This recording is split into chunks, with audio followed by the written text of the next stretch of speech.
Everyone, welcome back to another 2v2 Warhammer battle. I am playing the greenskins. My ally is the Dowie. I was going to say the filthy dwarves because we're playing greenskins and we probably don't like them that much. And we're facing off against vampire counts and the beastmen. For my army, I have a total of 4 savage orc biggins. We have 3 savage orcs in this front line and then 2 black orcs. They're being led by Grimgore Ironhide. We also have a giant and then the orc shaman, 2 savage orc arrow boys, and rusty errors is my army. My allies' army is 3 organ guns, a cannon, and a grudge thrower. Then their melee infantry is going to be mostly longbeards here. And then supporting 2 thunderers, we have a group of slayers, and being led by Ungrim Iron Fist. But I believe everything else is longbeards for melee, yeah. And then our enemies brought a very small elite force here.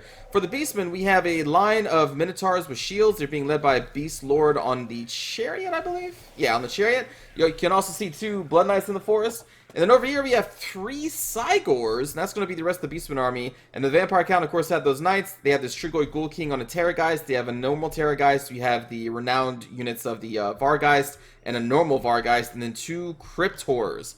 So they brought a very small, very powerful monster-based army.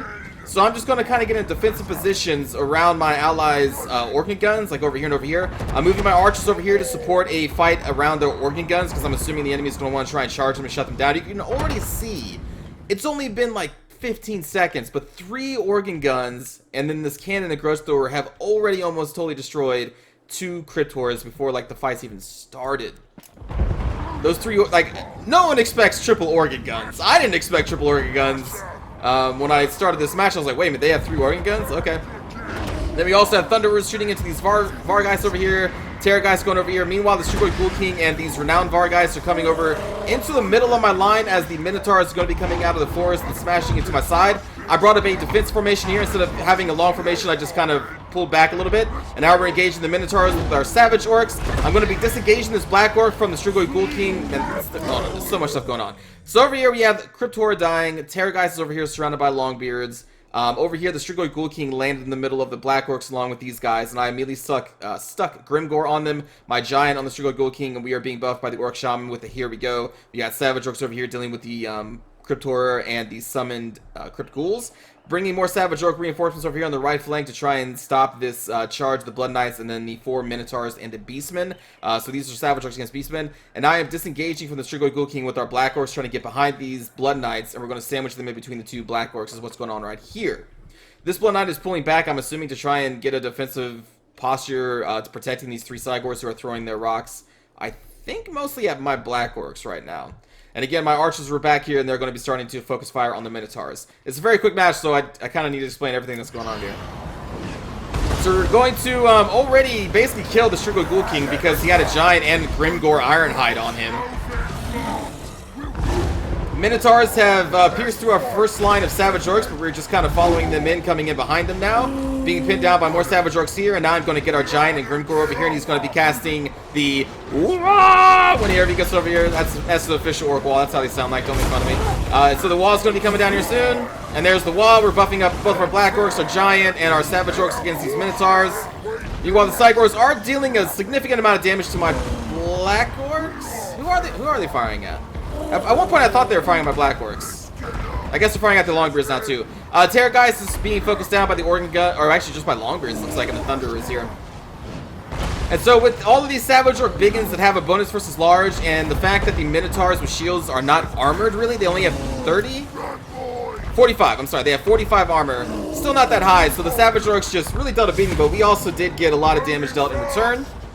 But we've already killed the Strigoi Ghoul King. We are routing a lot of the Minotaurs. We're about to rout these 2, and we are routing the Beast Sword with the Terror from our Giant. And Grimgore is just doing so much damage here. And now I'm already going to be disengaging our Shaman and Savage Orcs to press up our advantage on these Cygors. You can see the Terrorgeist is over here crumbling. I'm sticking our archers on these routing Minotaurs to try and make sure they do not come back, or if they do, we can focus them down and finish them off before they become a problem. Meanwhile, I'm going to get these 3 Savage Orcs that routed, and they're just going to get through the forest. I'm more concerned about these 3 Cygors now, because you can already see we kind of handled the Minotaurs with the double Black Orc Giant and Grimgore back here. And we routed the Beast Sword temporarily, but they are now coming back into the fight. They're going to be coming up over that way. I was trying to finish them off with my Savage Orc Arrow Boys there. These Minotaurs come back, but we have a Savage Orc Arrow Boy on them. We have the Rusty Arrows on these ones who are routing. And And Grimgor's just kind of finishing off these Minotaurs. There's nothing left over on the dwarf side, so all the organ guns just firing into the Cygors. That I am now charging with my Savage Orcs, and again I'm trying to charge Savage Orcs up this way. And now we're disengaging Grimgor, and he's going to go up there with all of the rest of his friends. Meanwhile, the Orc Arrow Boys are going to sit back here, and we're going to make sure that these do not get shut down by the Minotaurs. So I'm just going to keep these archers back here and keep firing on these Minotaurs, because they do come back from routing, as I thought they would. And now we're going to be engaging on the Cygors who are trying to withdraw into the trees. We're going to catch them here with the Savage Orcs. I wanted to try and pin them out in the open so the Dwarven Artillery has the best chance of hitting them. But I only caught them on the edge of the forest. I'm going to keep the Orc Shaman nearby just for leadership purposes to try and buff them up, because these dudes do have fear and terror. And as soon as the frenzy is gone from Savage Orcs, which is below 50% morale, that's when they're going to be affected by the fear and the terror. And you can see we are being terrorized right there. But we do have a second wave of Savage Orcs coming over here trying to cut off a potential escape routes. These guys are being routed. I'm trying to make sure that my Orc Shaman doesn't get engaged in melee with the Cygors, because I do not want that to happen. Grimgor is slowly coming up here. And again, my Savage Orc Arrows and the Rusty Arrows are dealing with the Minotaurs back there. Organ Gun's still just kind of firing into these Cygors. Beast Sword coming now to support the Cygor. Going to cast another Here We Go on these Savage Orcs. There it is. So you see their melee attack is over 100, so they're going to be getting a ton of good hits. And then the enemy is going to shatter. So good game to the one and only Naruto, nameless here, and then Sir Lanceferot? So normally, I would say you probably don't want to take this type of build against a Vampire Count. All a Vampire Count needs to do, and why they're so effective against Dwarves, is bring a single Vampire of some kind. They have quite a few options.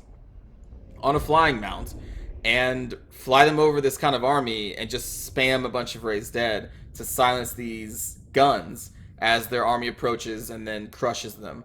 But luckily, in this case, both players took a very small elite force, which they got countered hard by all this artillery, because there wasn't enough forces to actually get these things to be shut down at all. Because you had me on the dwarves' right flank, which I positioned, because I assumed the, I knew the Beastman player was going to be coming through the woods, because of course you would. You're a Beastman, you don't really have any negatives in the woods, and you can use them as cover against Dwarven artillery. It made sense. So I positioned myself on the right side of my ally, because I was like, I'll take the Beastman player, and then hopefully your pitiful Longbeard line, which is not much, can take on the Vampire Count line, which I was willing to send units over there to support them as well. But again, like, our opponents got very small armies, and a lot of these units are good. You know, Strickler Ghoul King kind of sucks when compared to everybody else, but you know, it's fun to bring him every once in a while.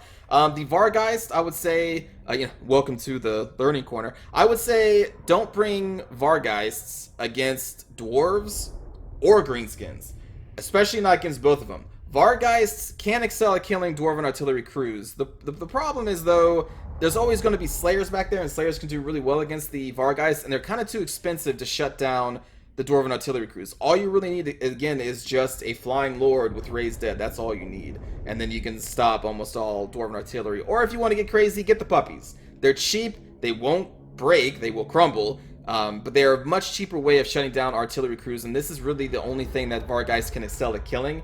Maybe like Rangers, I guess, if they bring Rangers. But I wouldn't bring them against dwarves. I wouldn't bring them against greenskins, because Savage Orc Biggins are so popular right now because they're really good, and Savage Orc Biggins excel at murdering large, very low armored monster units, because they have a bonus versus large, they have a very high melee attack, especially with Frenzy, and because of Frenzy they're immune to most monstrous creatures' fear and terror auras, until their leadership gets below a certain point. But usually they can kill these guys, they can kill Cryptors really well. Like, Savage Orc Biggins are really good at killing Vampire Counts. It's kind of weird, because the Orcs, one of their greatest weaknesses is their leadership, and Vampire Counts can excel at breaking that leadership due to the nature that their entire army has fear, and a lot of their units have terror. But a lot of their big monstrous creatures are very low armored, and so the Savage Orcs of the Greenskins kind of counter them. At the same time, if their Frenzy of the Savage Orcs is defeated because their morale drops below 50%, then they can, like, instantly rout. So it's like two glass cannons going at each other, two counters going at each other. So like the Greenskins, I think in some respects are a good counter to vampire counts, and vampire counts are good counter to greenskins. It's really weird. But yeah, I wouldn't bring these guys against greenskins either. But they just didn't have enough. Like, the Minotaurs are cool, but triple Cygor is probably a little bit much. When your front line is only made up of 4 Minotaurs. The Minotaurs are pretty low armored. They are somewhat defensive in their melee stats, but again, you're going up against a greenskin player, and most greenskin players have so much infantry. They usually bring a ton of infantry, and that's going to be able to crush Minotaurs if the Minotaurs don't have, like, Ungors at their feet taking hits from, you know, Black Orcs or Savage Orcs, as the Minotaurs are doing, like, the disruption. The Minotaurs are a unit that mostly need support units around them. They're like, I mean, like, most monstrous infantry is not really made to kill by themselves. Like, they're more of a support unit. You throw them in with your cheap Ungor herds, and then they will excel, because they're disrupting the enemy infantry. The Ungors are taking a lot of the hits for the Minotaurs, which the Minotaurs can't take that many hits, again, because they have very low armor. So the synergy with the Beastmen is that these guys can kill pretty effectively, but they also need that fodder to keep them alive. That's what you usually do. So by themselves, it's really hard to get a ton of work done with Minotaurs. I'm not trying to be super critical, but I do like to teach you maybe, or give you suggestions on maybe not what to do or what to do here. This has kind of went on a long time, I guess, but I had thoughts. I had thoughts about their armies and maybe ways to improve them. But yeah, like double Blood Knights I think was fine pick. Double Cryptor is usually fine pick. Just get rid of these. Probably get rid of the Terrorgeist, and you just need a ton of infantry. Just 300 cost skeletons to at least tie up Longbeards, to try and tie up, you know, Savage Orcs for a little bit as your monstrous creatures punch through the front line, go and kill all the squishy shit. Your puppies flank around, kill all the squishy shit. Your Lord is summoning Raised Dead in the back line and shutting down Thunderers and all of this stuff. And make sure you summon Raised Dead or have some unit to keep the enemy Slayers at bay, and then that's it. Like, vampire counts are so good. Like, let me just, before we get into a cinematic view, like, all you really need, and unless the dwarf player goes heavy like Gyrocopter, all you really need is Helm and Gorse. Like, that's all you need, and then you can definitely beat I'm just kidding. Don't ever pick that guy. All you need are any of these vampires, preferably not Vlad von Karstein. I know he's very tanky. Don't pick him against the dwarves. He's not a good pick against the dwarves. Pick someone who can fly. Even this generic vampire, as long as you can put his ass on a Hellsteed, all you really need. And especially against dwarf players, you can try Winds of Death. Okay, here's the strategy. So I've seen players do Winds of Death before the fight starts. Fuck that. You're the vampire counts, okay? So this is what you do. You just get cheap fucking skeletons, right? You tie up the enemy's front line, which could be Longbeards, could be Norgling's Ironbreakers. You make sure these guys get into battle first. Make sure the lines are, you know, connected. Then you position your flying lord on the flank of the dwarves, and then you cast Winds of Death on their front melee line. Yeah, some of your skeletons are probably going to die, but who cares? They're skeletons, and you're going to be killing either Longbeards, the dwarf warriors that the army needs to keep your army from their squishy shit, or better yet, you're probably going to be killing some Lordlings, Ironbreakers, and Longbeards. It's a good trade. The problem with casting Winds of Death, and one thing is, you can't actually cancel Winds of Death. As soon as you cast it, if the enemy army does move, I think you can just cast, like, Raised Dead or anything. This is probably the cheapest spell. You can cast this spell before the Winds of Death finishes, and then you can just summon a Raised Dead, and Winds of Death it will not go off. So you don't have to waste your magic. But, like, don't even worry about that, because the chances of the player moving the frontline army in the middle of the battle is very low. Sacrifice a couple of skeleton warriors. I would say go with zombies, but the problem with zombies is that they are so slow, and it gives a lot of time for Dwarven Artillery to, you know, whittle down your army. So just pick a couple, just get the cheapy-ass skeleton warriors, send them in the front line, have this motherfucker on the edge, flying, and then Winds of Death the front line. I mean, that's one way to GG. But another way to GG is just to make sure you have, if you don't want to go Winds of Death, these are the only two spells that you actually need as a vampire count. Honestly, you don't even really need that. You don't need that. You don't need this. And you don't need this. You can use that. But you really don't need these other things to kill the dwarves. So yeah, you just get a cheapy front line of like skeletal warriors, and then you can get 2 puppies. If you want to go crazy, get 3 puppies. Like, fuck it, who cares? As long as you micro them well. Get a couple cryptors, and that's kind of it, really. If you want, you can get a couple fell bats if you think you need extra help shutting down their ranged units. And then what else could we throw in here? Because you don't need a strong front line. You don't need to pump a bunch of Graveguard with great weapons to kill dwarves. Like, that's just not needed. Is that enough? 3 puppies, 4 cryptors. I don't know. Then go crazy. Get a banshee. I don't fucking know. Finish this army on your own. What would I bring? What would I bring? Maybe just more cheapy front lines.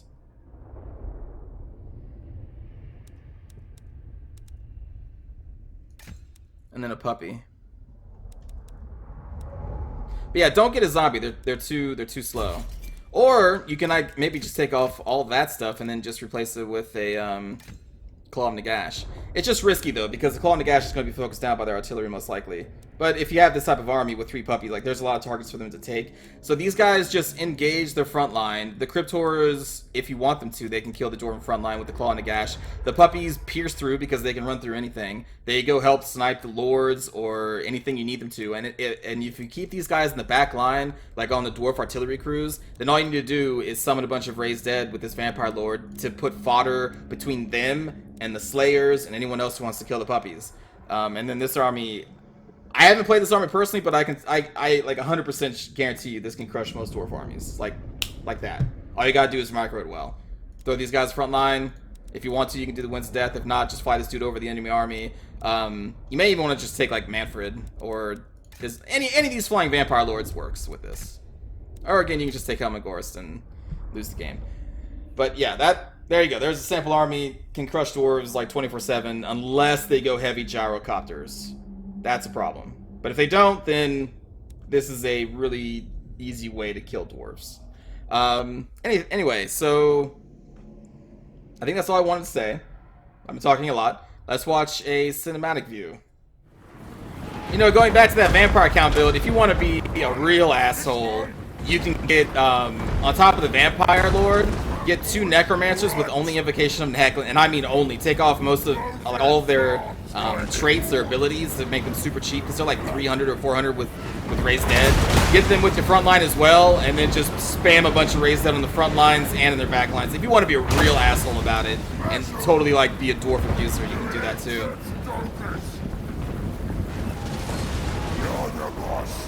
Raised dead is one of like the worst things dwarves have to fight.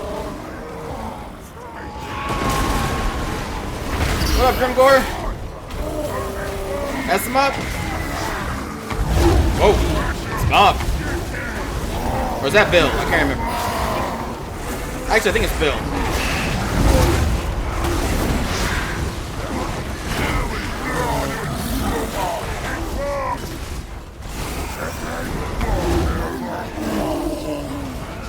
Get them Blood Knights.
I think that was a Fist of Gork I dropped on? Yeah.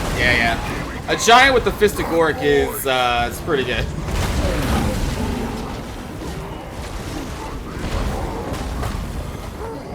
These Minotaurs don't want none of that.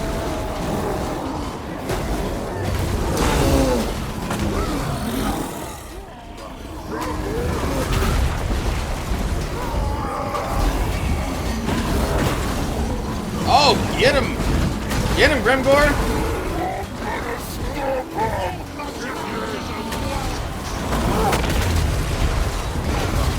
Damn! I think he attacked 3 times and killed 3 Minotaurs. 4 times to 4 Minotaurs. Good God! Good 5th! Oh, well, you got assisted by the Black Orcs. I'll count that. Grimgore is just taking names.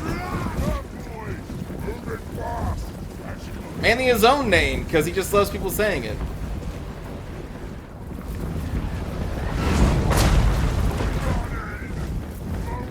Orc Shaman over here. Right, where's the Orc Shaman? There you are, over there. Bring it on.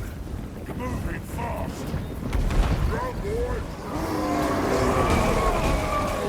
Savage Orc Biggins are a very good unit to use against Beastmen.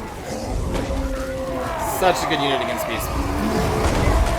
Beastmen rely on quickly killing people. They don't really have much in the way of tankiness in terms of like armor. I mean, they have the Bestigors and they have the Gore Brutes. That's kind of it. So like the Savage Orc Biggins just super good against beasts. Because they're good enough to kill most of their infantry, and they're good enough to kill Minotaurs and Centaurs. Basically anything.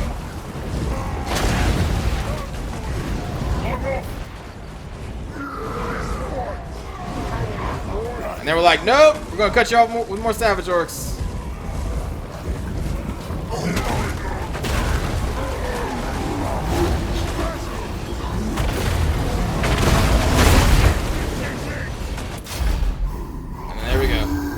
Thanks for watching, everybody.